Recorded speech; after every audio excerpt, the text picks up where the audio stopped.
ほんの小さな出来事に愛は傷ついて、君は部屋を飛び出した。真冬の空の下に編みかけていた手袋と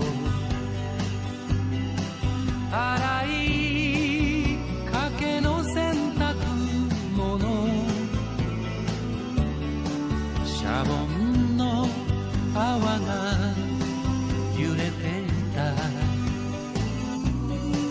君の香りが揺れてた。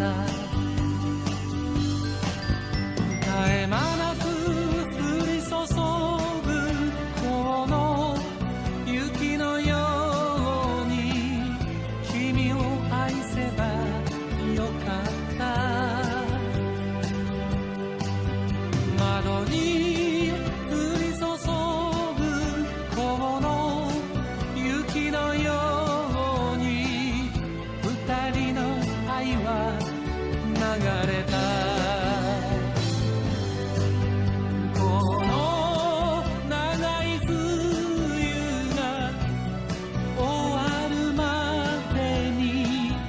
何かを見つけて